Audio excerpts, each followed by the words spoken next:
Assalamualaikum warahmatullahi wabarakatuh. Perkenalkan, nama saya Aldiriansa Siregar, NPM 19050004. Baiklah, kami dari kelompok 1 ingin mempresentasikan hasil makalah kami tentang nilai tukar. Saya tidak sendirian, ditemani teman saya, yaitu Ira Aulia Nasution dan Sumarni. Baiklah, pada kesempatan ini saya sebagai moderator dan penyaji pertama ingin membacakan materi yang pertama, yaitu tentang regime exchange rate atau nilai tukar.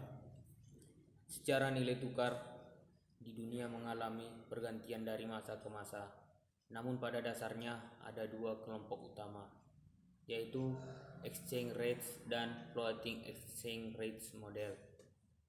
Dalam perkembangannya, struktur sistem keuangan dunia dapat dibagi menjadi dua, yaitu masa lalu dan masa sekarang. Sistem nilai tukar terdahulu ialah the gold standard, yaitu emas dijadikan standar dalam ekonomi dunia, tepatnya sebelum Perang Dunia Pertama. Mayoritas uang di seluruh negara yaitu adalah satuan emas. Bretton Woods. Sistem Bretton Woods merupakan buatan IMF. Yang ketiga, European Monetary System. Sistem IMF pertama kali muncul pada tahun 1979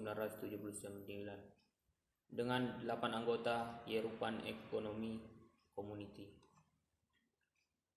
Keempat ialah nilai tukar saat ini. Nilai tukar saat ini ialah kurs tetap.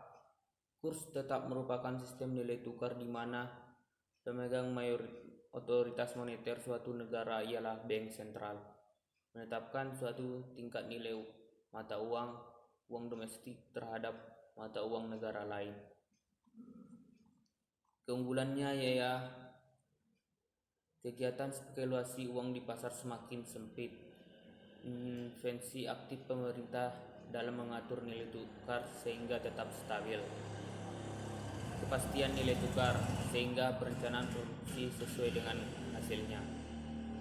Kelemahannya ialah cadangan devisa harus besar untuk menyerap kelebihan dan kekurangan di pasar falpas. Kekurangan fleksibel terhadap perubahan global. Kurs mengembang dan tak terkendali. Rezim tetap atau dipatok mata uang untuk terkait dengan mata uang lainnya. Sebagian besar mata uang cadangan seperti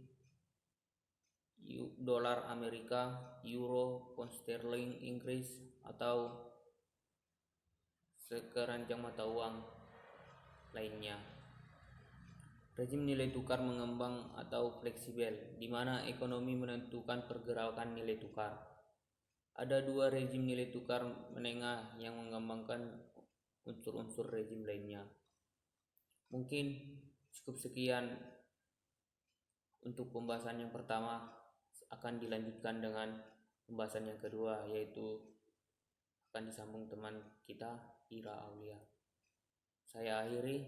Assalamualaikum warahmatullahi wabarakatuh. Assalamualaikum warahmatullahi wabarakatuh. Nama saya Ira Aulia Nasution, NPM 19050025. Di sini saya akan melanjutkan pembahasan makalah kami, yaitu pada bagian B. Krisis nilai tukar dalam rezim nilai tukar tetap. Krisis nilai tukar didefinisikan sebagai situasi di mana suatu mata uang secara nominal mengalami depresiasi lebih dari 25% pada tahun berjalan dan depresiasi tersebut lebih besar 10% dari depresiasi tahun sebelumnya, atau depresiasi tahun berjalan 2 kali lebih besar dibanding tahun sebelumnya. Dan nilai tukar tetap merupakan sistem nilai tukar di mana pemegang otoritas moneter suatu negara atau bank sentral menetapkan tingkat nilai tukar mata uang domestik terhadap mata uang negara lain pada tingkat tertentu. tanpa memperhatikan penawaran ataupun permintaan terhadap valuta asing yang terjadi. Bagian C yaitu pergerakan nilai tukar rezim C.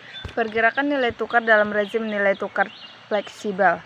Nilai tukar fleksibel mulai diadopsi sejak tahun 1973 pasca runtuhnya perjanjian Bretton Woods. Oleh karena itu, nilai tukar fleksibel adalah bebas dari intervensi pemerintah. Sekian dari saya. Assalamualaikum warahmatullahi wabarakatuh. Assalamualaikum warahmatullahi wabarakatuh. Baiklah, di sini saya akan melanjutkan penjelasan dari materi kelompok kami. D. Pemulihan rezim nilai tukar. Dalam paper ilmiah yang berjudul Manajemen Nilai Tukar di Indonesia dan Permasalahannya, Miranda S. Gultom dan Dedi Julverdi menjelaskan bahwa faktor-faktor yang mempengaruhi penentuan suatu sistem kurs negara adalah sebagai berikut. Pemilihan sistem kurs atau nilai tukar pada umumnya didasarkan atas beberapa pertimbangan seperti tingkat keterbukaan perekonomian suatu negara terhadap perekonomian global, tingkat kemandirian suatu negara. Dalam menjelaskan kemandirian suatu negara, yaitu ekonomi dalam negeri dan aktivitas perekonomian suatu negara. 1. Pertimbangan pertama adalah referensi suatu negara terhadap keterbukaan ekonominya. Dalam suatu negara lebih cenderung menganut ekonomi yang lebih tertutup dan mengisolasikan gejolak keuangan dari negara lain. Sementara apabila suatu negara lebih cenderung terbuka pada pemilihan nilai tukar yang lebih fleksibel merupakan pemilihan utama karena dengan sistem ini capital inflow dapat ditersilisasi melalui sistem tersebut. 2. Aspek kemandirian dalam melaksanakan kebijakan ekonomi, misalnya dalam hal melaksanakan kebijakan moneter yang independen, maka sistem nilai tukar yang fleksibel merupakan pilihan utama. Yang ketiga, sementara apabila dilihat dari aspek aktivitas ekonomi, maka semakin besar skala ekonomi suatu negara, berarti semakin besar kegiatan volume transaksi ekonomi, sehingga permintaan akan keuangan juga semakin meningkat. Dalam hal ini, sistem yang tepat digunakan adalah sistem nilai tukar fleksibel, karena jika negara tersebut memiliki nilai tukar tepat, maka dibutuhkan cadangan devisa yang sangat besar untuk menjaga kredibilitas sistem nilai tukar tersebut. Sementara itu, dasar pertimbangan pemilihan nilai tukar dalam konteks terjadinya underlying shock pada pasar uang dan pasar barang atau LM atau ISM ditemukan oleh Garber dan Svensson tahun 1994. Dalam hal gejolak yang terjadi di pasar uang atau LM